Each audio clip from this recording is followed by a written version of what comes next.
BHP says it underpaid workers more than $430 million.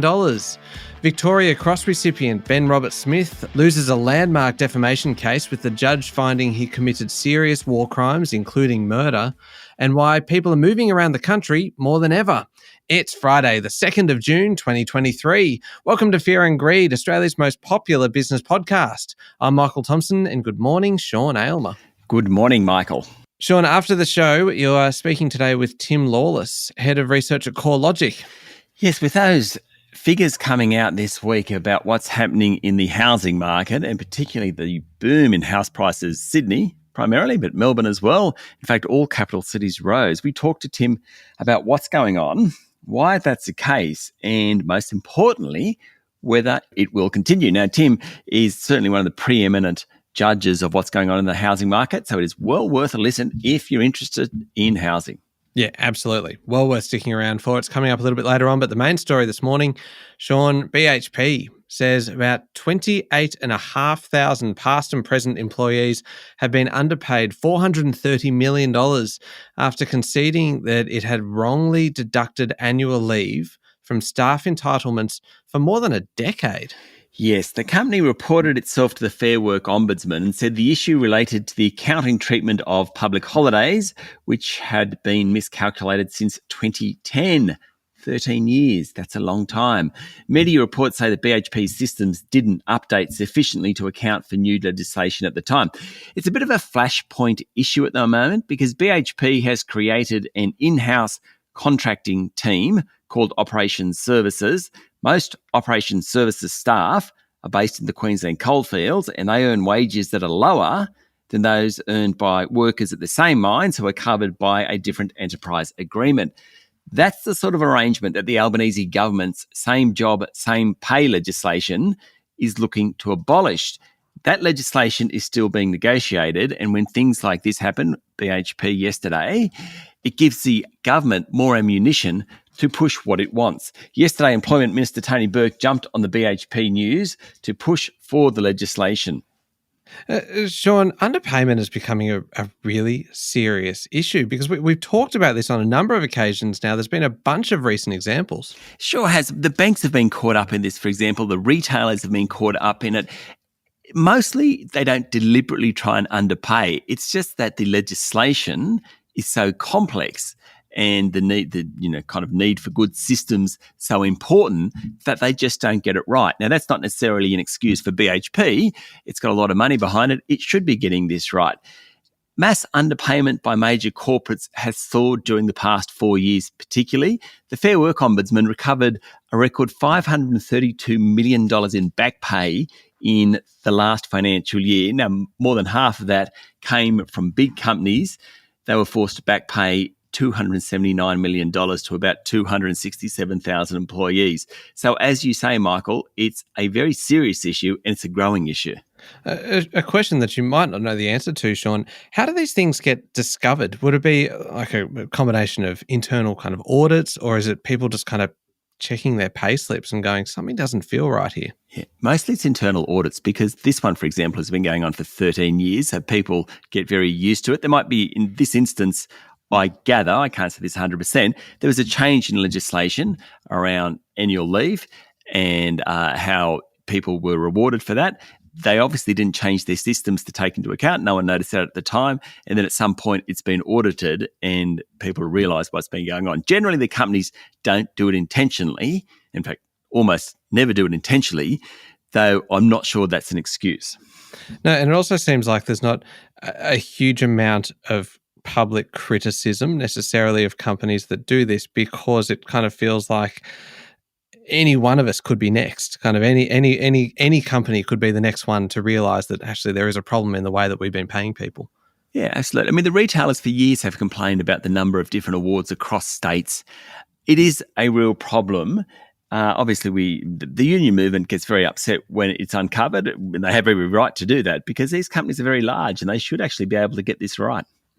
And of course, today the Fair Work Commission will hand down its annual minimum and award wage decision. Yes, very very big announcement. There's been plenty of argy-bargy around this. A large rise will influence the Reserve Bank towards lifting interest rates when it meets next week. Wages without productivity growth remains one of Reserve Bank Governor Philip Lowe's chief concerns. Now, Federal Treasury has assumed a 7% lift in the minimum wage. Probably more important is the award wage part of it. That's expected to rise somewhere between 4% and 7%. Be very, very interesting to see how that one turns out. Yeah, certainly will. And we'll kind of hear your take on it this afternoon in the afternoon report. How did local markets perform yesterday, Sean? The S&P ASX 200 closed up 0.3% to 7,111 points. Healthcare and tech stocks did best. Consumer staples and telco companies also outperformed. All those sectors are defensive. They tend to do better when times are tough. That pretty much illustrates the mood in the market at the moment. Among the large caps, CSL, Fortescue Metals and Woolies all jumped by around 1.2%. Transurban was off 1.3%. Woodside Energy, ANZ and Westpac all underperformed. Worth having a quick look at Paladin Energy. Its share price jumped 11% yesterday after it said it wasn't aware of any imminent Namibian legislation that would affect its 75% owned mine. Remember, earlier in the week, a Namibian government minister said the country should get equity in all mines in the country for free. That sent Paladin's share price down 20%. It regained half of that yesterday. It was the best of the top 200. Some of the gold stocks also outperformed yesterday. Market leader Newcrest Mining finished up 2.7%, while Northern Star was 3.2% higher. Did you expect to be talking about Namibia this much, Sean, this week? No. And it's a very hard word to say, Namibia. I know, it's really, really hard. It looks so easy, doesn't it? And then you say it and you're like, nope, stumbled over that one. So I think, we have anglicised versions of country names, and I think Namibia is the hardest of the lot. I'm sure in the kind of local language, I'd have no chance of saying a bunch of countries' names, but at least in the Anglo side of things, Namibia. Find a more difficult one than that one. Okay, challenge accepted. I will do that and I will come back to you. In the meantime, international markets, what's going on?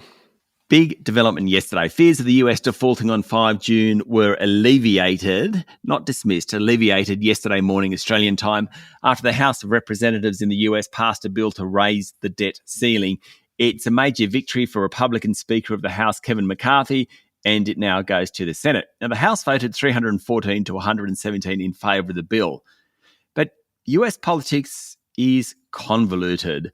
No such thing as voting along party lines as occurs here in Australia. So the yes vote, those 314 yes votes, included 165 Democrats and 149 Republicans, while there were representatives from both sides who voted against it.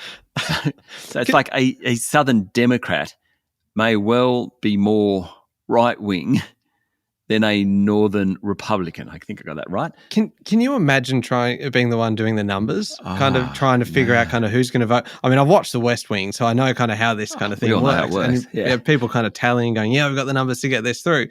How on earth would you kind of figure out where everyone stands on that? I do not know. It's quite incredible.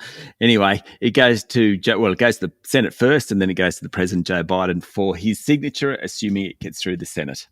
That news was calming for markets. Otherwise, oil prices are down again. Gold has risen in recent sessions, and the Aussie dollar is trading just over 65 US cents. All right, we'll be back in a moment with the rest of the day's business news.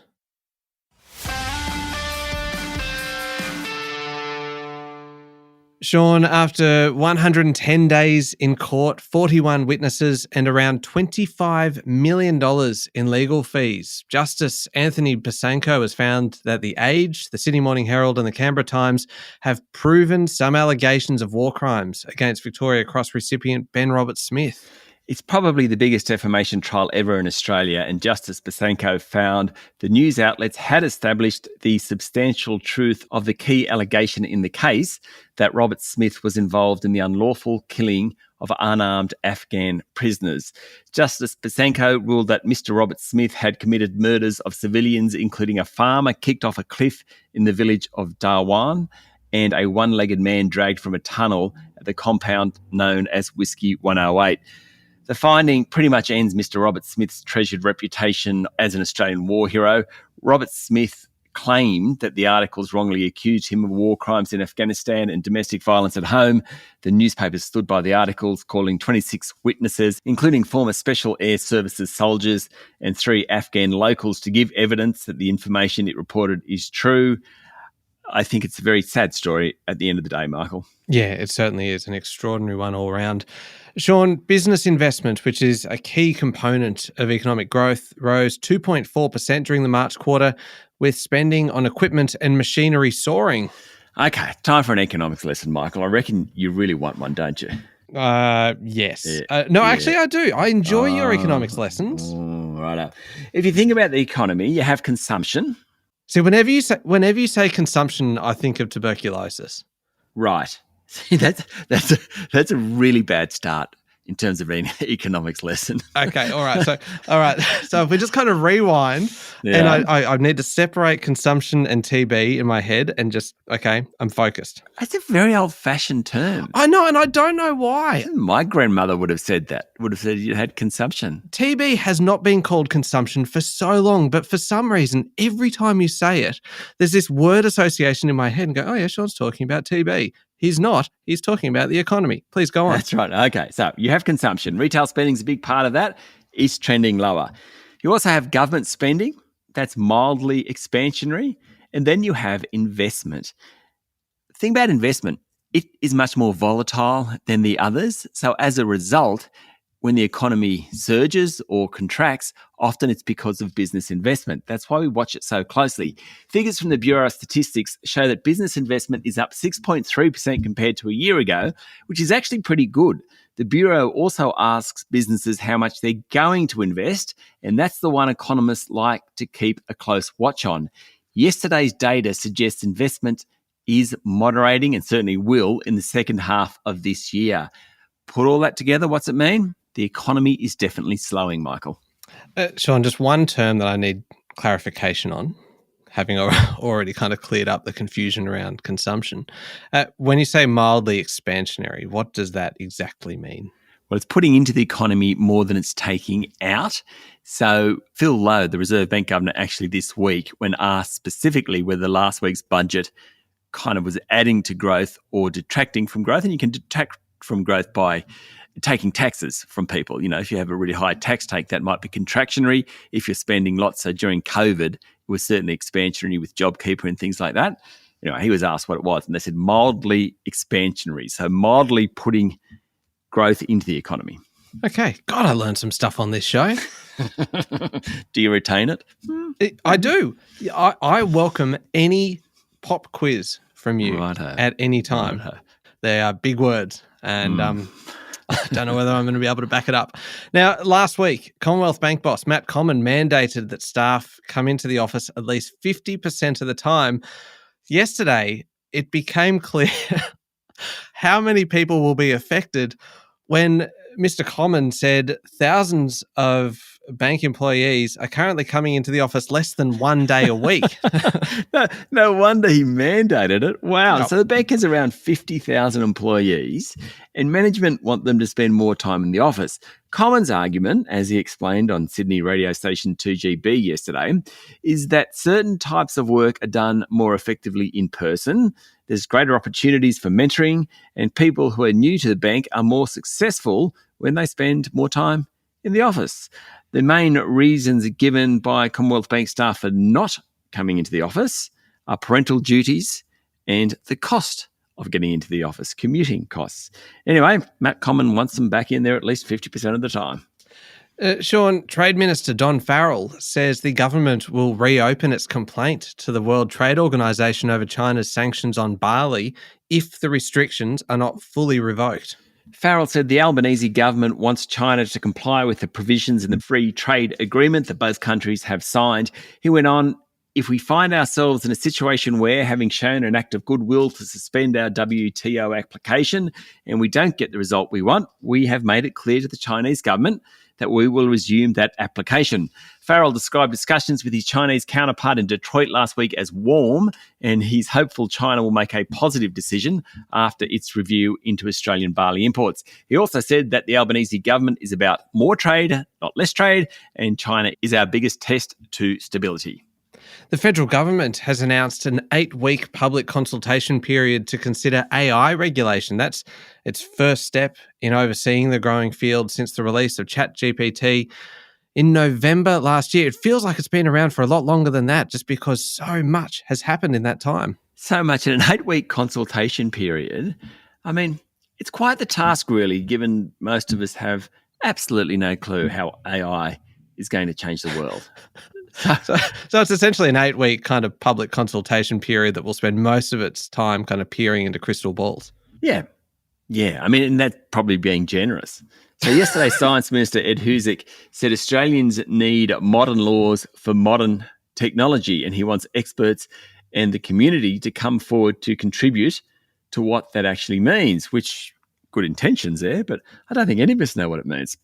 Husic put the potential economic contribution of AI at between $1 and $4 trillion, and the community needs assurance around how the technology is applied.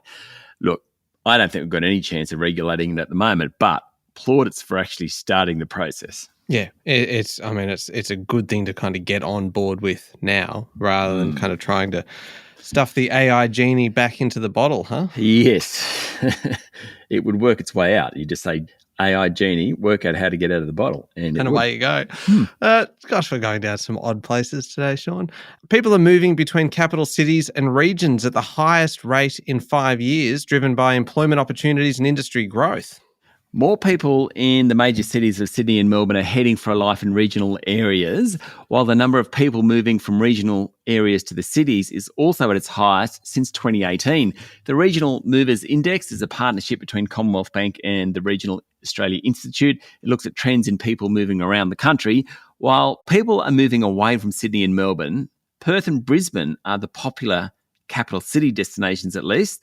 Across the board, though, regional Victoria and tropical Queensland are the key destinations for capital city movers.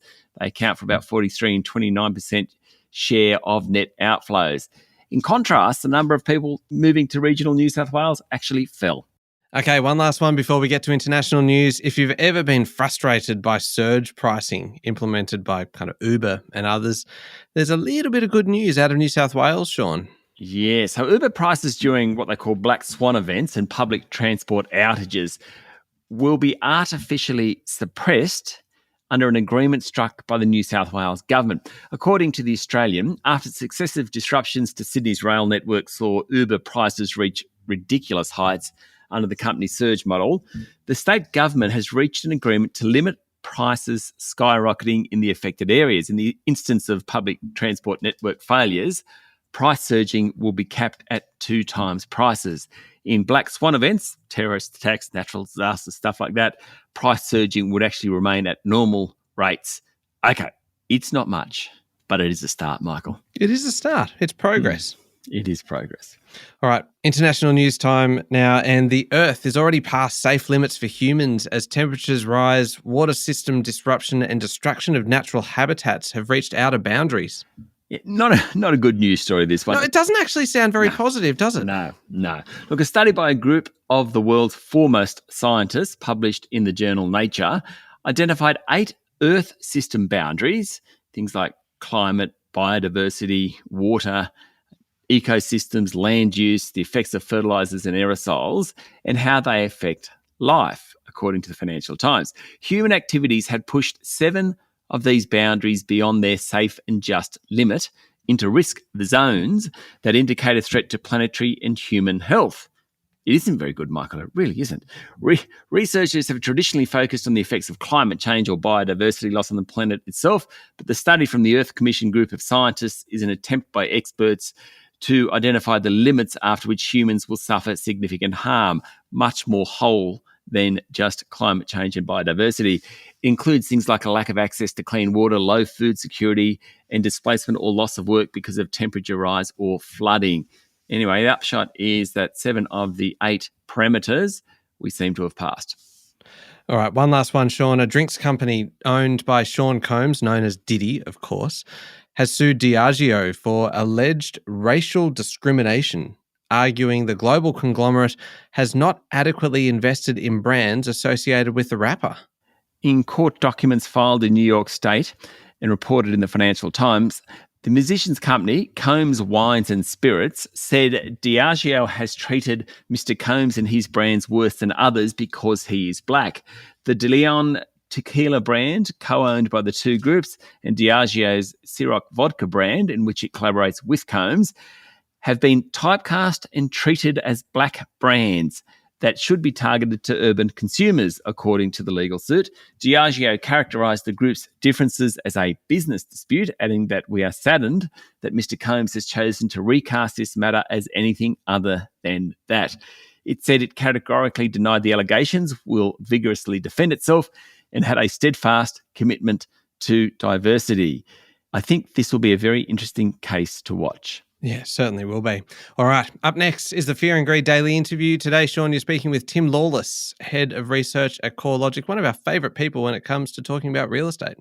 Yes, all about what's happening in house prices and whether the boom can last. Indeed. It's coming up next in the Fear and Greed playlist on your podcast platform or at fearandgreed.com.au. And Sean, 2 days have now gone past, and I have not mentioned how do they afford that, and I should have done that 2 days ago, because it was Wednesday 2 days ago, which is when the new episode came out. And this week's episode, which is our sister podcast kind of focusing on personal finance, it's actually all about life insurance, which sounds a little bit grim, I know. But it's quite an important topic in terms of figuring out how much you need, who you kind of talk to about it, and the processes that you need to be putting in place. It's an important conversation, well worth a listen. You find that one wherever you listen to podcasts. How do they afford that is the name of the show. Sean, thank you very much. Thank you, Michael. It's Friday, the 2nd of June, 2023. Make sure you're following the podcast. Join us online on LinkedIn, on Instagram and Twitter and Facebook. Stay up to date on all the business news with Alexa and your Amazon Echo smart speaker as well. Simply say, Alexa, play the Fear and Greed podcast. To catch the latest episode, you can grab yours now at amazon.com.au. I'm Michael Thompson, and that was Fear and Greed. Have a great day.